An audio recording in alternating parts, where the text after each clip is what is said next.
Sir, आपका junior आपसे better mobile खरीद रहा है। Mukund, how? No cost EMI पे मिल रहा है। बोला इंक्रीमेंट के लिए कौन वेट करेगा। मैं अभी मंगवाता हूँ।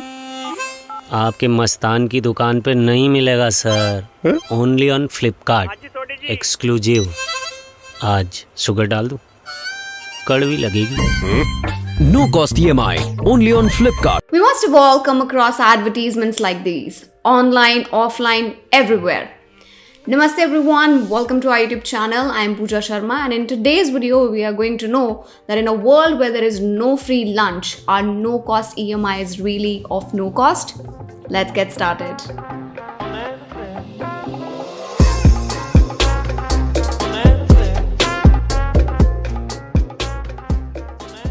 So, what are no-cost EMIs? Normally, when you take a loan from the bank, you're expected to pay interest on the loan you've asked for. But in these no-cost EMIs provided to you by e-commerce platforms or offline retailers, you can buy a 50,000 laptop or a 10,000 mobile phone by paying in monthly installments, just like you would in a normal EMI, but here without any extra cost of interest on the loan. So in a sense, you're paying for the actual cost of the product in an EMI format. So who then actually pays for this loan? We'll find out with the help of an example. Say you wish to buy a phone of rupees 20,000 and the retailer offers you a no-cost EMI loan for say 6 months. So now you can get the phone by just paying rupees 20,000 divided by 6 months is equals to rupees 3,333 per month. Now obviously paying over 6 months is any day better than paying all at once, because even if you keep that money in your bank account, you'll earn some interest, right? But what's in it for the shopkeeper and the finance company? In this entire cycle, there are 3 entities that need to be satisfied. The shopkeeper, the manufacturer of the phone, say Samsung, and the finance company, say Bajaj Finance. Because 20,000 isn't a small amount for majority of the Indian population, chances are that the customer will walk away saying that 20,000 is too much for me, I'll come back later. So in that case, no one makes any money. But when the same product is made available to the customer at rupees 3,333 per month, the customer will feel, I can afford that. Thus, to entice more and more people to buy, all the 3 entities, the shopkeeper, the manufacturer, and the finance company work together to increase the overall sales of the product. The manufacturer says, okay, if the customer takes this 3,333 per month deal, then I will provide a 5% discount on the product, not to the customer but to the finance company. The customer thus pays rupees 20,000, but the financer pays to the manufacturer just rupees 19,000 because of this 5% discount. The manufacturer pays a commission to the shopkeeper, possibly 10 to 20%, which would have been the same even if the customer hadn't taken the loan, but it at least ensures that the person becomes a customer. Now the financer, you would think, is getting screwed because he is paying 19,000 to get back just rupees 20,000 in 6 months. That's just 5% in 6 months and 10% annualized. Isn't it too less? No, it isn't. Why? And here comes the magic of cash flows. The financer doesn't get his 20,000 back after 6 months. He gets rupees 3,333 from you every month for 6 months. In effect, you are paying back the principal every month with some interest, and in such a scenario, the interest rate earned by the financer changes to a whopping 19% interest. The calculation is simple but interesting, so be with me for next few minutes and you'll understand this very easily. Let's move to the Excel. So, the customer has to pay rupees 20,000. The manufacturer gives a discount of 5% to the financer.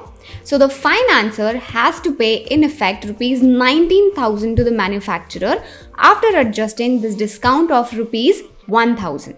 And the total number of periods, that is the total duration of the loan, is 6 months period. With no advance paid, in month 1, the outstanding loan is rupees 19,000. In month 2, you pay back rupees 3,333, that is the first installment. In month 3, you pay another 3,333, and this goes on until month 7 when the full loan is repaid. So using the simple interest rate formula, let's enter the formula, is equals to rate bracket start First, we have to enter the number of periods. This is the duration of the entire loan, and in this case, it's 6 months. So we are going to select C5, comma. Now we have to enter the payment per period, that is the amount of installment we are going to receive every month. That is rupees 3,333 in this case. So we are going to select C9. Next, we have to enter the present value. This is the amount that the financer is paying to the manufacturer. So we are going to select C8. Now we have to enter the future value. That is the amount that the financer will receive in the future.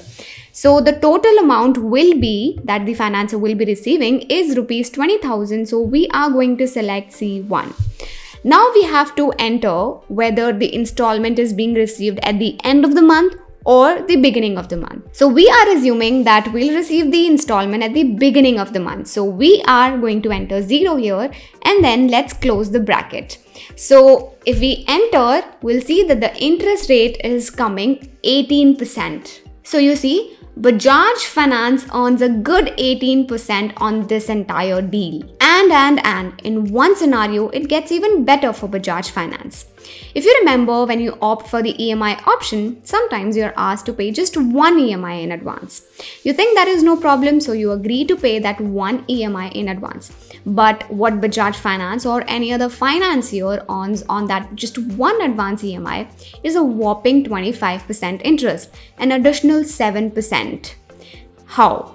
Let's check that in Excel. So everything remains the same like in the first case, just that here in the second case, because the customer is paying one advance EMI in the first month, the outstanding loan is rupees 15,667 instead of rupees 19,000 here.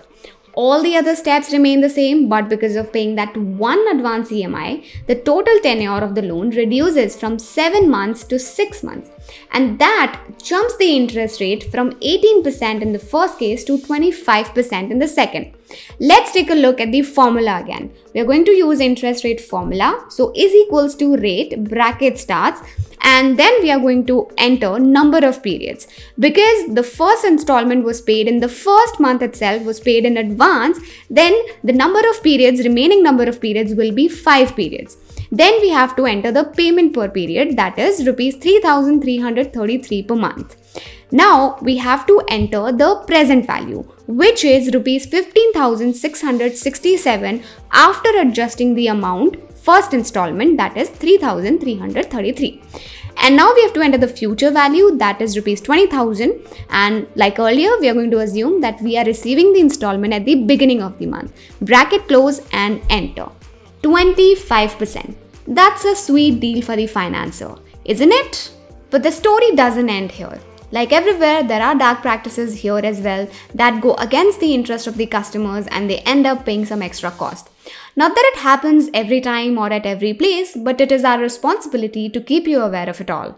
So let's discuss this as well. The first dark practice is equating discount to interest on EMI. Say you go to purchase a mobile phone worth rupees 20,000. If you make the entire payment at the time of purchase, then you're likely to receive a discount from the retailer, say 10%, and you'll only have to make a payment of rupees 18,000 in this case. But if you choose the no-cost EMI option, then the retailer does not give you any discount and instead you pay the entire amount in the form of monthly installments. So what you're doing here is you're foregoing the discount in exchange for a flexible payment option and thus choose to pay the full price of the product. The second dark practice is built-in interest. In this, sometimes the retailers build in the interest component into the actual price of the product and then present it as a no-cost EMI option to the customer. Say, for example, a retailer is willing to sell a mobile phone for, say, rupees 15,000 and provides the option of no-cost EMI to the customer. Then, depending on the interest charges levied by the bank on this amount, in this case, say 10%, so an additional rupees 1,500 as interest, the retailer will then add this amount to the selling price and present the retail price as rupees 15,000 plus 1,500 is equals to 16,500. The customer thus gets to purchase the same item at rupees 16,500 under the tag of no cost EMI, even though there is a charge being levied by the bank. Thus, in both the cases, while you as a customer feel that you're able to buy a product that you cannot afford as an upfront payment, in reality, there is some interest component and additional charge built into the price that you're paying. So, is no-cost EMI bad for everyone? The answer is no. If you're a little smart with your money, you can actually use it to your advantage, as Life Path Money had also mentioned in our first podcast with him. For example, in the case of mobile phone, what you can do is check on Amazon whether the price of the product is changing on selecting the no-cost EMI option. If it isn't, then you can very well go for the EMI route if you wish to. Because even if you keep that money in a liquid fund, then you'll earn an interest rate of 6%.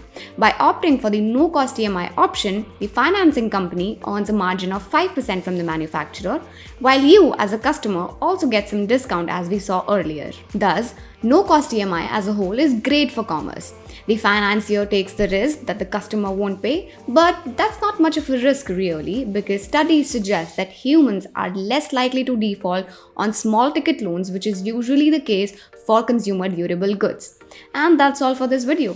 I hope you now completely understand the concept of no-cost EMI. If you like the video, then hit the like button to make YouTube mama and me happy. And if you're liking the content that we are making and wish to watch more of such content in the future, then do consider subscribing our channel. Until next time, namaste, bye bye and take care.